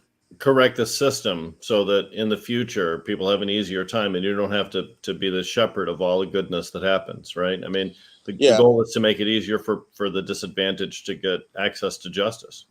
Right. What the NACDL does actually is they set up a record sharing program with that's secure, and and they've done it with the federal government, so everybody knows they can do it. And what that allows the MDOC to do is basically NACDL can file one form for 300 prisoners, for example. All those documents get released, and the NACDL can store them and share them with the appropriate attorneys.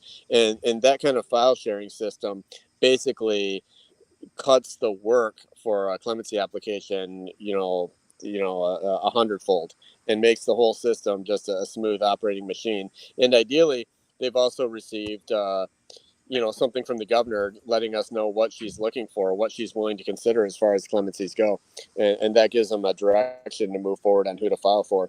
So that's what they look for. But before I forget, I don't know if I've said the time and date of our upcoming event.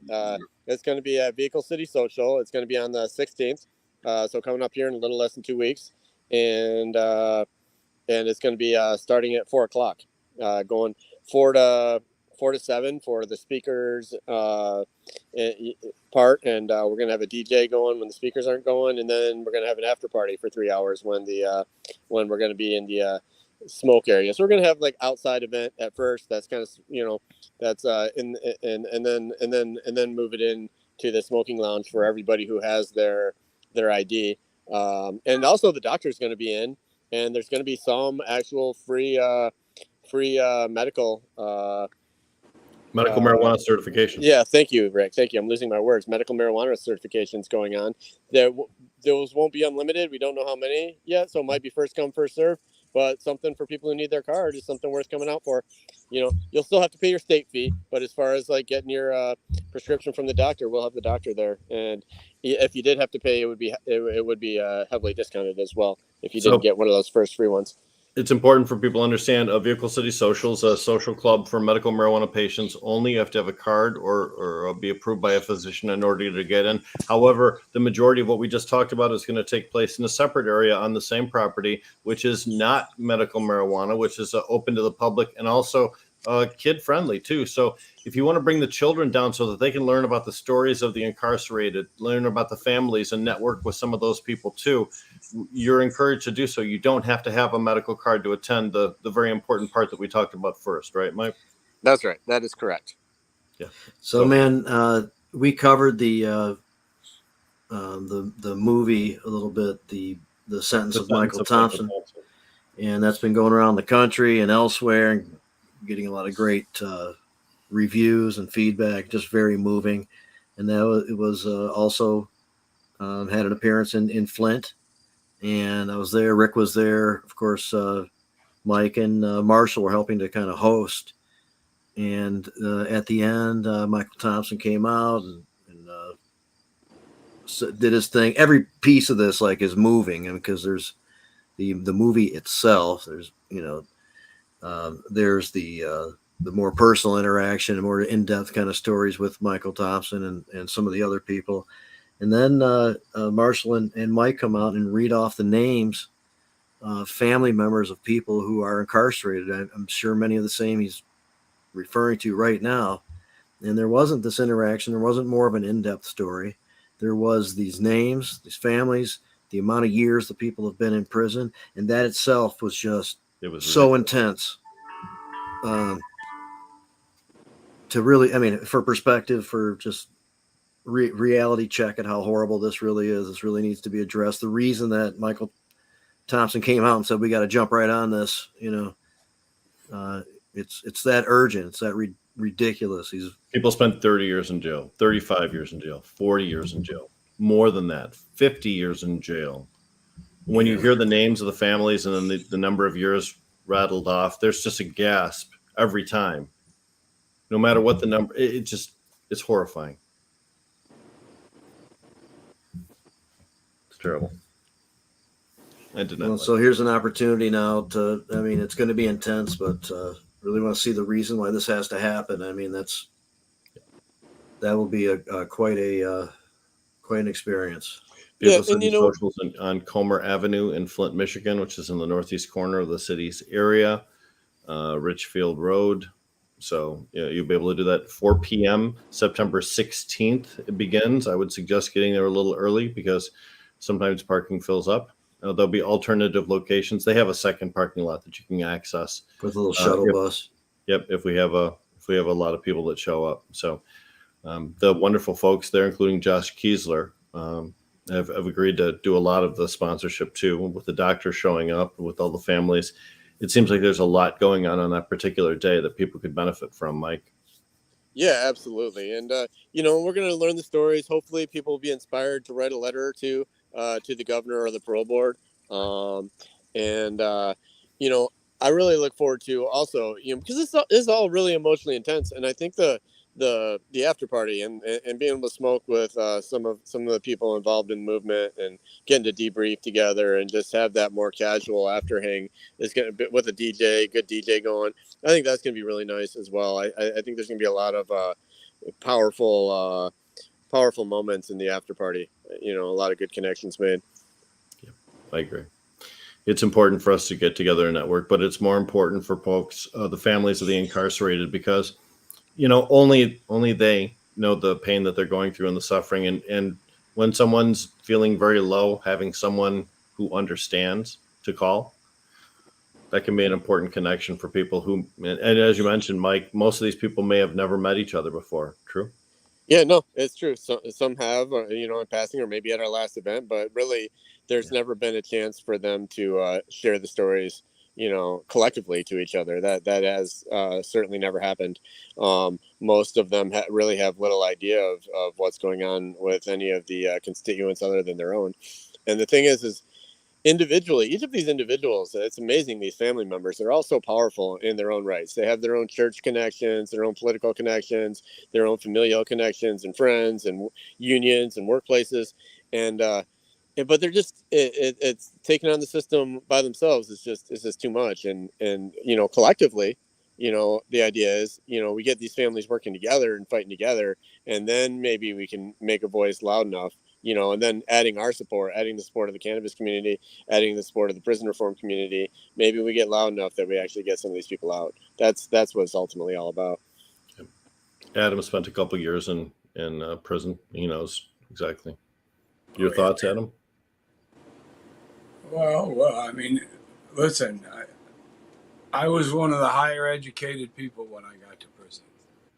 It took me 5 minutes to look around and see that there were going to be problems. Not problems like trouble, but just problems. times that the system is broken, and if you're gonna have that kind of system, you can't lock up guys for $10 bags of weed. It just doesn't make any sense. You can't have that type of system and not offer mental health therapy. You can't put everybody on Seroquel. You know, it can be done properly. They're not doing it properly, and then they make these moves where they let a whole bunch of people go for a whole bunch of reasons, but they keep these other people, and there's no victim, no crime. I mean, but they're there for 30, 40, 50 years. Yeah, You know, stupid. It's interesting. I did a little bit of time in my teens just in juvenile detention. And what was interesting to me was whether you got in or out had nothing to do with what you did at the end of the day. It had to do with how many beds there were. Right. Every time a new batch of kids arrived, we were all excited because we knew somebody was getting out because we were full. And if we hadn't been full, when we weren't full and new people arrived, they just piled them in, you know. So it's really it kind of proves a point that the system is really a for-profit system. It creates jobs. Entire communities depend on these jobs, and because of that, there's no real interest in letting people go. And the parole board is unfortunately often made up of people who made their careers in the prison industry. You know, so they've been all about keeping people locked up, not about finding ways to let people go. And I did 2 years at Parnell, and Parnell was, at the time, I was there from 11 to 13. And at the time, it was a place where if you had under 3 years, you would probably find yourself. If you had to take some programming, you would find yourself. So we had all the guys taking all the sex offender classes, all the guys taking all the violent classes, all the guys taking all the drug classes. And that's what the compound was made up of. And everybody wanted to go home. So nobody was going to step out of line. I mean, it happened once in a while. It does. But it was all about people wanting to go home.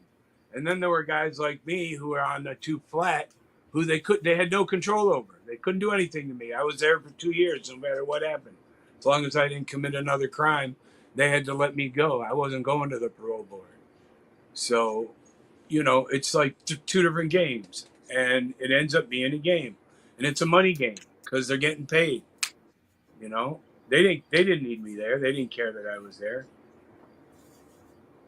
Remember Randy Crowell talking about being way over limit in the Oakland County jail. Yeah, they would make people like hide around places when they were coming to do the count and stuff like that. They took them down in the basement and put them in hallways and places like that. Yeah. Yep. And that's just some of the examples of the way the system's bad. One of the things Michael Thompson talks about consistently is the quality and quantity of food available in the prison system and just atrocious conditions. And here's the thing that you have to understand, that I was there for 2 years. I saw 2 years worth of food change. He was there for 26 years, right? Is that right? So he saw 26 years worth of food change.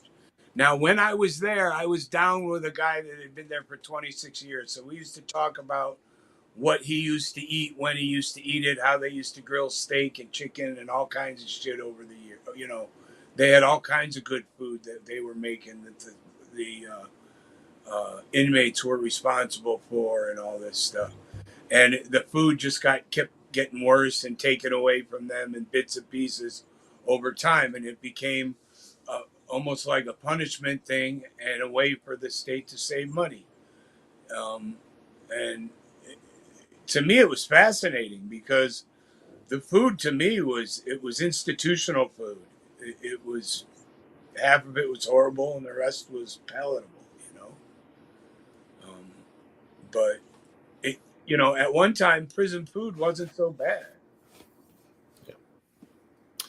Yep. The for-profit institutions have squeezed as much out of it as they can, which means they've done as much as tried to limit the number of calories inmates receive, having some kind of ideal medical number that if they have less than that, then they'll they'll not do well health wise, but if they have more than that, then they become more lethargic or angry or whatever. So it's atrocious the way that they tried to use food as a weapon, as an additional punishment once someone is inside. I think what we're talking about here is a systemic issue with a lack of control from the government, even though I'm skeptical that the government would do much of a better job if they were in control of some of these. But the private prison system in Michigan has been a problem for decades. It's been Remember, there was one of the private prison companies. I don't think the state engaged, but there was a letter in it, and it was made public, and it said shit like on that the state has to guarantee like some high level of occupancy of these prisons over a period of time. Well, that doesn't surprise me. When it's fucked up. I know it doesn't surprise me, but it's still. When I was in prison, the state made a rule that if you were there on a 2-flat or doing a crime like I was there for a guaranteed amount of time, you were going to be sent to the county jail, and they had 8 county jails picked out that were underutilized. So they had all these empty beds available in these county jails, and they were going to send you to the county jail. Well, of course, I was so ill and sick that they couldn't move me from this medical unit. So I got lucky and got to stay where I was at.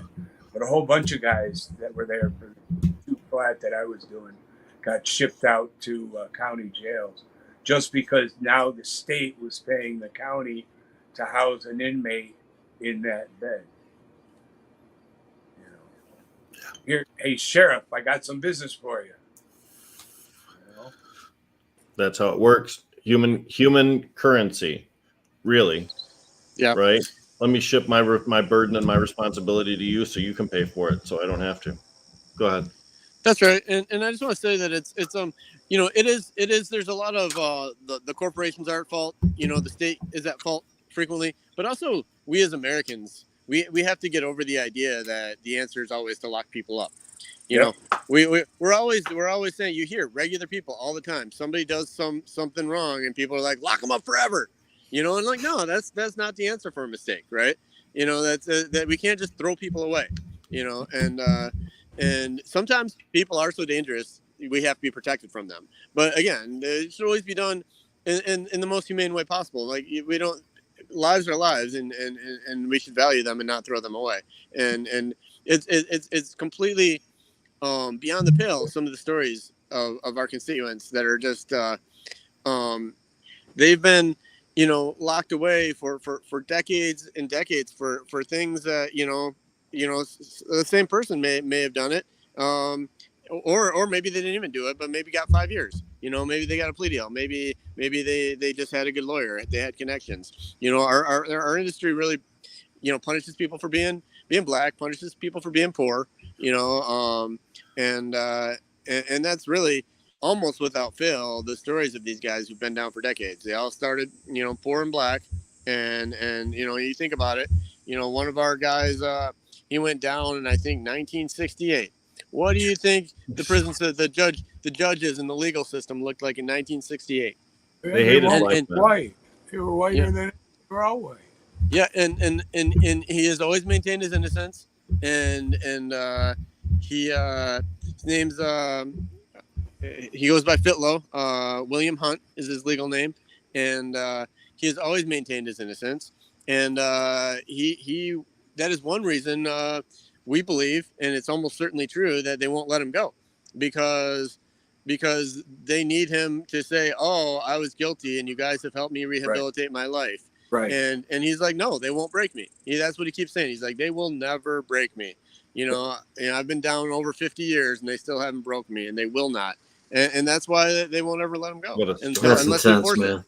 That's a big thing for the clemency board, is they like to hear that. They want guys to come clean, and it's crazy. It really is. I mean, yeah, if you're innocent and you proclaim your innocence, they will never let you go. Never let you go.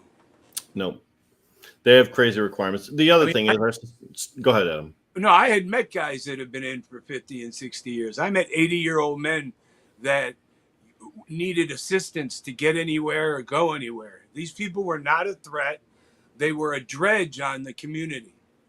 It cost the society much more money to house this individual than it did the average inmate, and they wouldn't let him go. Yep. And to be stupid. honest with you, I don't care what his crime was. Right, he's not going to go do anything anymore at that point, right? Yeah, he's no longer a threat to society. The other thing is we punish things differently that I think are incorrect. If someone sticks up somebody with a knife and demands money from them because they're poor, we send them to prison. But if someone embezzles money from senior citizens and gets 1,000 people to spend their life savings, this guy gets house arrest and 4 years probation because he's a white collar criminal. Right. I think that the dagger is a lot less of a weapon than the fraud was, right? So why are we punishing people differently? A lot of it has to do with what the character is, what the look is of the person who's wielding the dagger versus the person that scammed 1,000 seniors. Oh yeah, And or wage that's theft. a racist issue that we have to, as a society, we have to address. Yeah, or wage theft is another one. If a business cheats you of your wages intentionally, steals from all its workers, they don't get locked up. Right. Nothing happens to them. Maybe they have to pay some of the money back, but why is that? Why do the owners have a different set of rules? Something other people don't realize in America is we talk about horrible crimes in long terms in prison. In Europe, 20 years is about as long as you'll do for just about any crime committed, any horrible crime. Murder. You'll do 20 years. Yeah, and people here think like that's like nothing, but like 20 years, you're not. Think about where I'm not the same person I was 20 years ago. No. Nobody and is. they treat you different too. Yeah. That's the other thing. I mean, Some people come and go during that span of time. I know.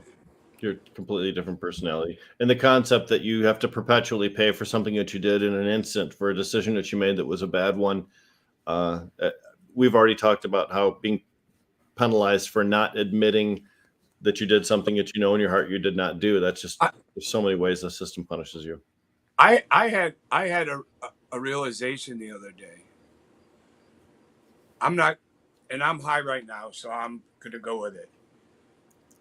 I don't remember exactly how many amendments there are to the Constitution, but there's only one that they can take away from you. They can't take away my First Amendment rights. They can't take away my Fourth Amendment rights. They can violate my Fourth Amendment rights. They can violate some of my rights, but they can't take them away. But my Second Amendment rights have been taken away from me.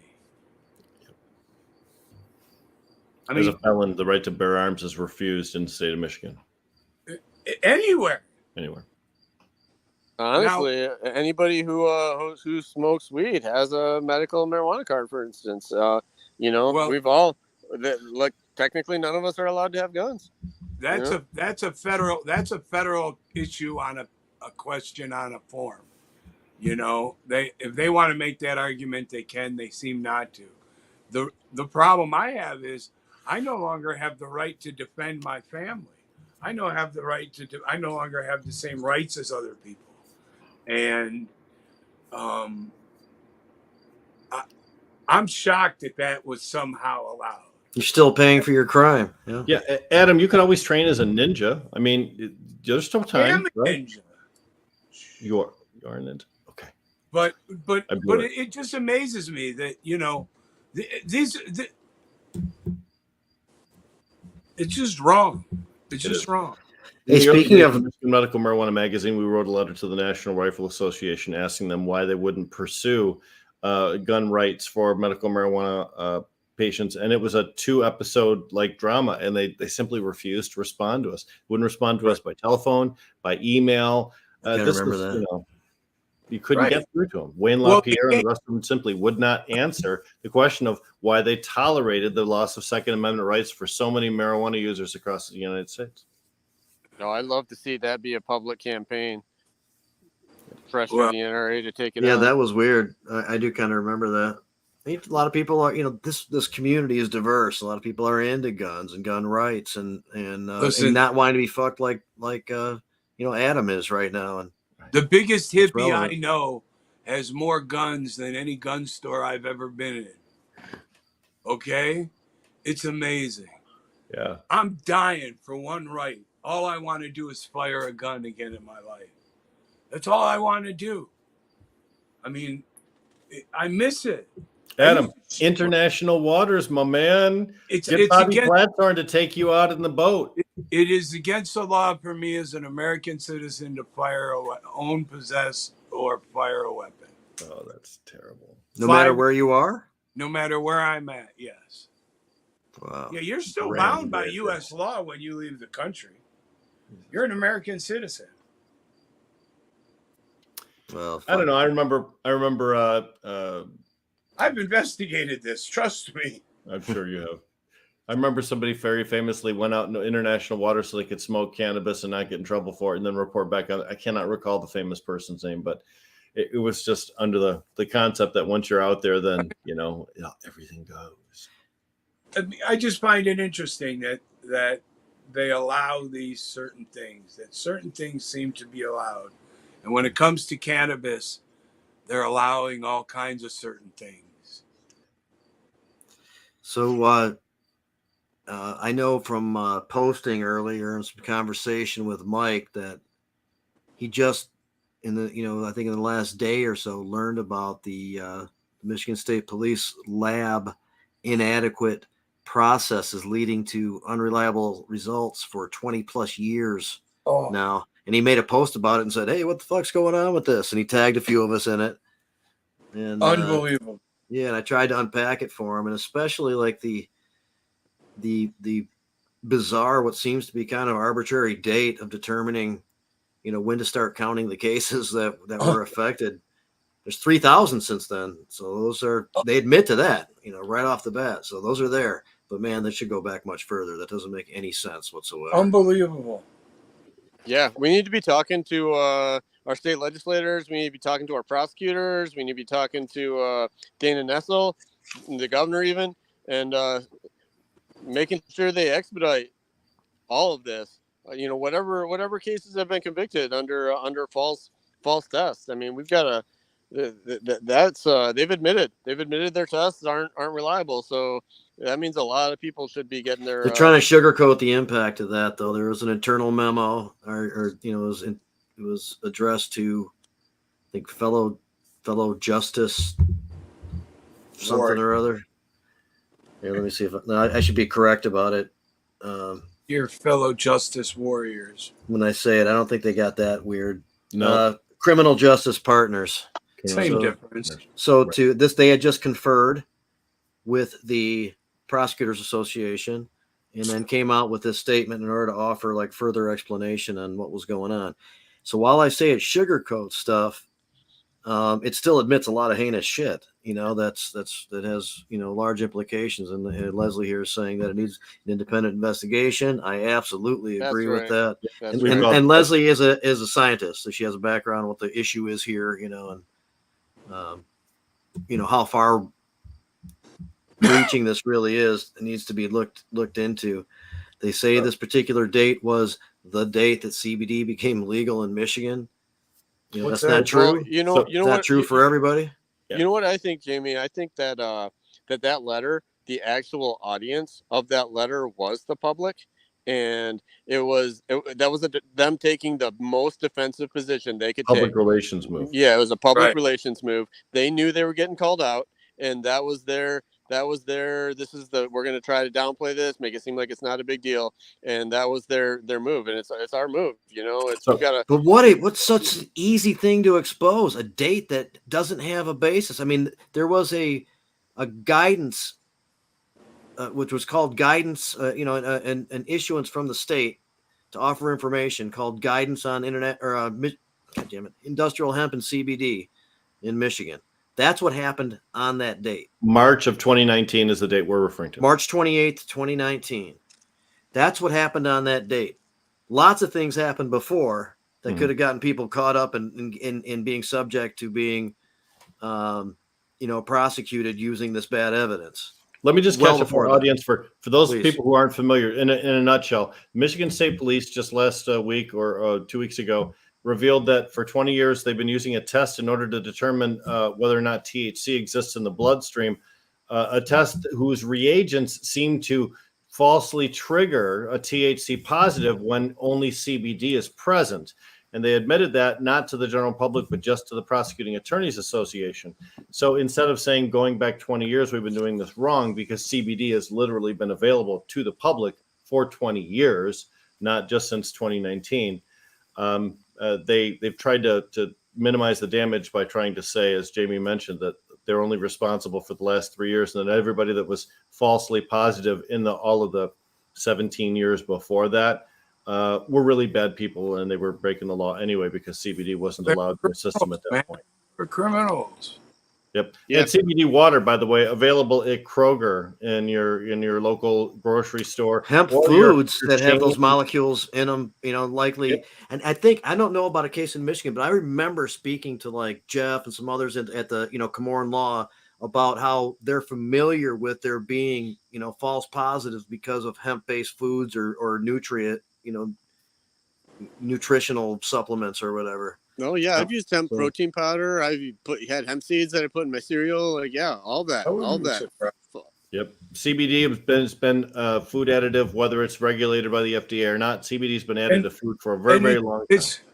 But it's also worse than the convictions that we're talking about, because there's people that pled guilty to convictions because they knew they weren't going to win. They knew That's that right. the government had them, and they knew Right. that the best thing they could do was take the deal that they were offered. Yeah. Well, what they do is, And if they tell went you- to court, I'm sorry, Mike, they went to court, there was somebody from the lab there, scientist that was gonna- like made Our a test professional. is infallible. Yeah. You're guilty. So Red Infallible. Setter is saying, does this only apply to Michigan State Police? Any labs that test for employees use the same test? This No. is blood tests specifically. Yeah, I think you might be talking about urine tests here. Yeah. Only for the MSP I'm not- labs. Other independent testing Right. labs have modernized their testing systems long Right. ago. MSP is holding on to an older So what system that happens? the money to modernize, which is why this has existed for so long. But They admit. Oh, go ahead, Adam. Oh no, I was just going to say that this is a political move by the Michigan State Police to get more money in their budget. That's what this is about. You say we're doing a bad job. We need a bunch more money so that we can outfit a new lab with the modern equipment. We can hire the yayas that know what the hell are going on, and we can move into the 21st century. They say they already fixed the problem. Well, Yeah. they're going to go to an independent lab to get started with, so they objectively, make these readings fix now the and not problem, them. And then right. when they finally have a system in place that they can rely on, then they'll bring it back in house. Yeah, They should be removed from the ability to create Yes. evidence against people unscientifically in a building. And Leslie says lots of published research and patents related to CBD conversion to THC. It's ignorance. There's a couple of implications there. One is in that same explanation letter that we're talking about, they outline that the issue with the testing and the false positive comes from the conversion of CBD to THC during that testing process. So if they had something that was just CBD, it would show up false positive as THC on these tests. And that's why they were specifically concerned with the day that CBD, which is, as far as we know right now, erroneous. I mean, I don't know. There's no information I found to corroborate that. Just makes all. no sense. Eric Van Dusen from Jesse Williams Law Firm in Traverse City and Tom Levine from Cannabis Council in Detroit have both said for years they've had clients who swear up and down that all they ever did was eat CBD gummies or something along those lines, and yet still were testing positive for THC from Michigan State Police crime labs. And oftentimes those people had to accept plea bargains in order to take their cases to a more reasonable stance instead of operating while impaired, going to an impeding traffic kind of a thing. Most of these cases are about driving because it's the blood content. So- There's some other things, but mainly that. And for listeners who don't know how the plea bargain process works, what they basically do, and I'm not exaggerating, is they say like, hey, we can charge you with this higher charge and give you maybe 5 to 10 years in prison, or you can plead to this lower charge and maybe just get a couple years probation. So it doesn't really matter if you're guilty or not. The best move is frequently to plead guilty so that you don't get to bring this up again. You can't come back at us on this. This is a final deal. We're getting rid of that, and this is the only charge that exists. Yeah, it's how our system runs. So our criminal justice system runs on And plea if you go bargains. to trial, we will punish you extra because That's what I mean. You pile on the charges, and then you take that much bigger risk of years of incarceration. And I had 21 charges against me if I went to trial. That's what they threatened me with. Yeah. And so speaking of those conversions, though, that happens by way of industrial hemp. And then you have THC that's been created from industrial hemp that, was grown to produce like some CBD or something like that. And following that process, you are in a zone that is not on the controlled substances list, because the hemp itself is not, and then its derivatives are not. So that molecule inside the blood can't be distinguished between THC that's a controlled substance and THC that's not a controlled substance, as was brought out in a case with Cameron not too long ago with one of the lab representatives on the stand. And if you are here in Michigan and you do have one of those cases in your history, I suggest you contact a criminal defense attorney who already has experience in the cannabis space. You can't just call any 1-800-lawyers number and ask them a question about this, because it's a specialized field of law. They'll have no idea what's going on. However, call the big ones: Rudoy, Camoran, Cannabis Council. Paul Talindo was on here agreeing with us. He does a great job out there. Paul, he's great. Jesse Williams. Mike Nichols, Neil Rockheim. On this. Exactly right. Yeah, there's just a ton of great attorneys out there that we could lay out. And they've been saying that this is bullshit for a long time. Long time. Yep. So find somebody who's experienced in this field of very specialized law, and then get them to give you an opinion based. They'll look up your record, because they can. Yeah, do Barton it right Morris too. Barton Morris is another one. And all those guys are looking at their previous cases and seeing who would be a good candidate to take through this process. And and Paul is also saying that Barton Morris is good. Of course he is. And it would be nice, though, in recognition of how fucked up this is, that there be some mechanism created via the legislature that would just do this without all the additional costs and one-on-one, basis and why? All that kind of stuff. What reason could they give for not? Believing the sugar-coated fucking version of it, I guess. Well, of course, if you're the legislature and you believe the Michigan State Police that only 3,000 cases are involved, you might feel it's not important enough to make a law change to authorize it and just let the system play out itself. That's what most lawmakers want to do. They don't want to spend money on anything.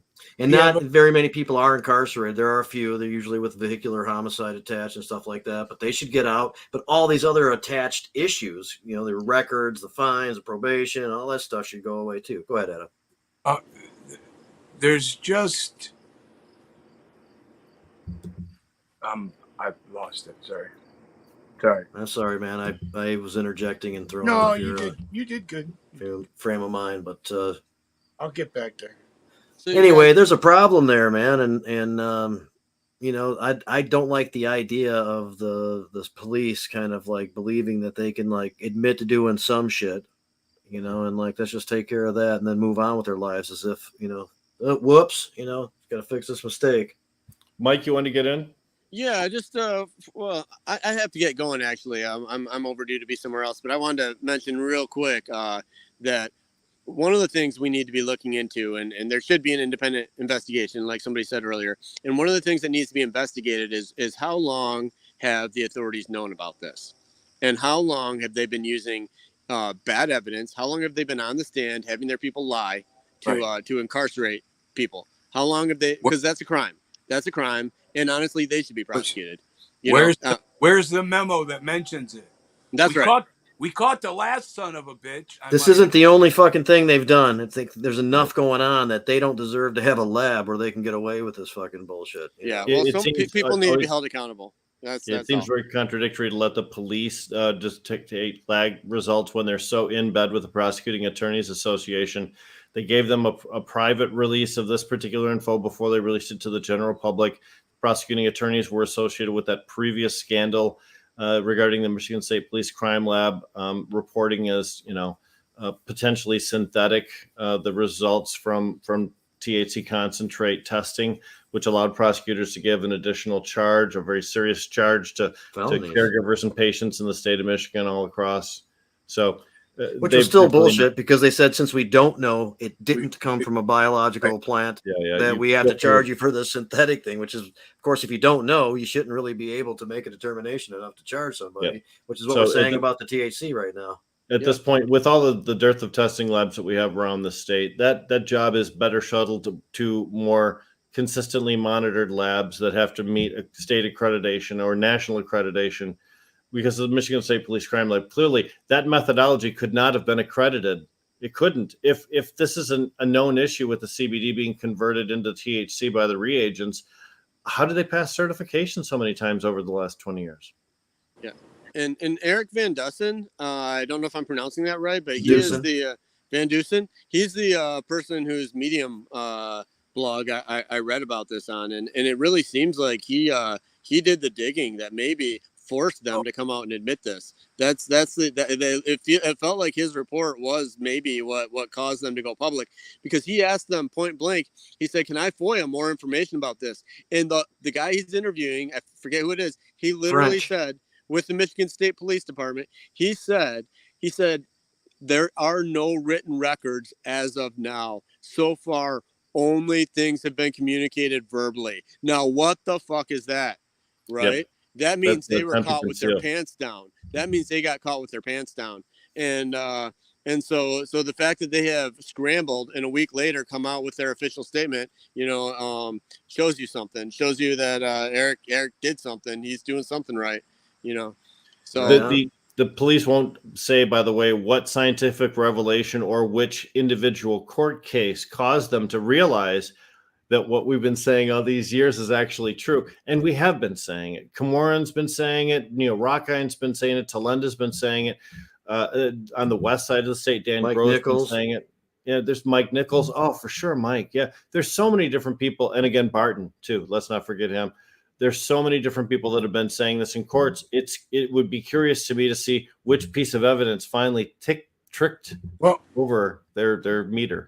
I also wonder so now you got all these judges that are sitting there, right? And they realize what just happened.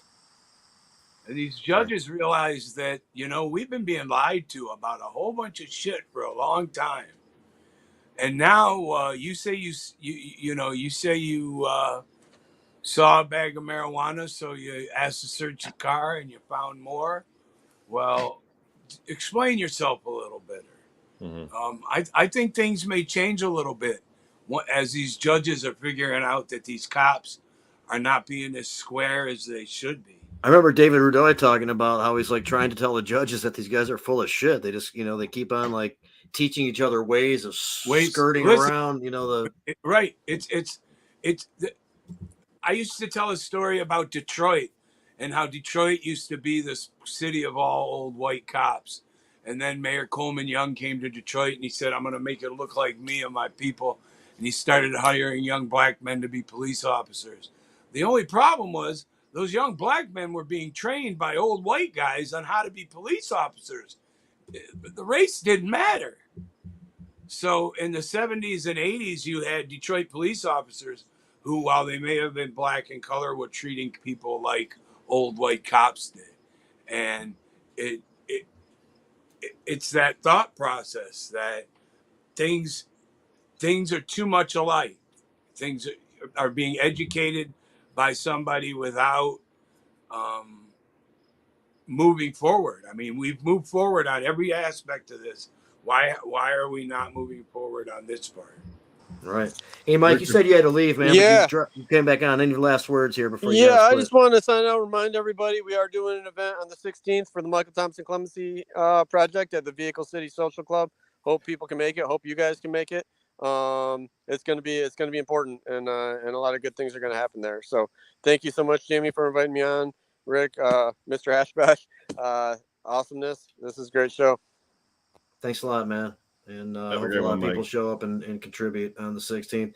Plus, Vehicle City itself. Josh, the operator, was going to come on today and talk a little bit. He's got a piece of this of the Michigan history that's interesting to discuss sometimes, and just really happy that a place like Vehicle City is still doing its thing and up in Genesee County and providing a good service for a lot of people. And they're helping out with this, which is also great.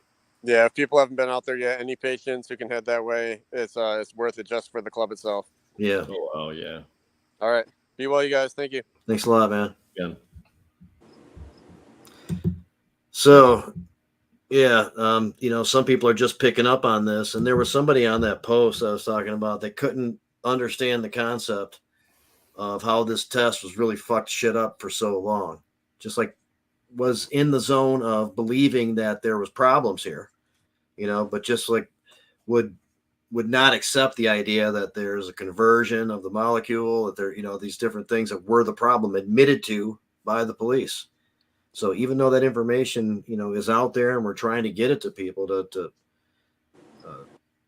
let them know what the intensity level is of this situation. It's sensational, but they're trying to sugarcoat it and downplay it, even though they're admitting that's the tip of the iceberg. Those 3,000 cases, they're admitting to it readily.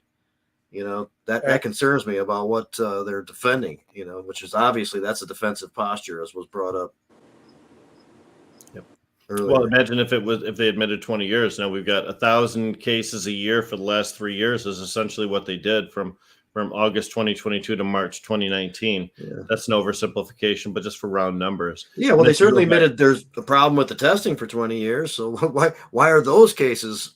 Right. Well, because CBD, if you found that, then that was cannabis. It was no tolerance. It's been on the market for a long time, since California went legal in '96. Come on. Well, and if the hemp foods are, can create these false positive, which is, I remember that discussion. I can't confirm it right now or whatever, but I do remember the discussion of that happening. Yeah. And that was an issue. And then certainly patients were able to get CBD starting in 2008, 2009. So to say that they couldn't have been fucked by this type of evidence, at that point. And remember Charlotte's Web? Charlotte's Web was huge in 11, 12, 13. Sanjay Gupta's initial Weeds episode featured a ton of CBD only medicine that positively affected people. And that was what? I'm going to say 16, maybe 17. I mean, so much that you could potentially make an argument for that this should go back. And just the mere fact that they're bad tests. I mean, why isn't that a problem on the surface, But the question becomes, who knew? Who knew for how long? Yeah. And who allowed it? And that's why there needs to be an independent investigation. There's stuff that needs to be peeled back to. Yeah. That becomes the problem. Well, and here's where we are. As Leslie points out, what else are they fucking up? We clearly don't even use proper scientific controls. And they've been busted now a few times for skewing science to get certain results to be able to fucking bust people. They shouldn't be able to create their own evidence. I know. But that's scientifically. That's the problem with cops, is they don't tell on each other. And also some of the other defense lawyers include issues with adequate testing methods for other substances too.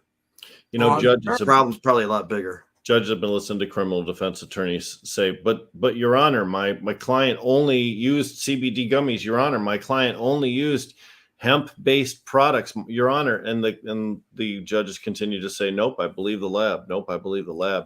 Those judges trust us. That's as Neil Rockine puts in. You can trust us. Right. And that's what it's based on, is that credibility of the source, not the science behind it. And, that should be a big problem. And well, fortunately, they've proven that there is no science behind it, and it's flawed science behind it. So now what do they got?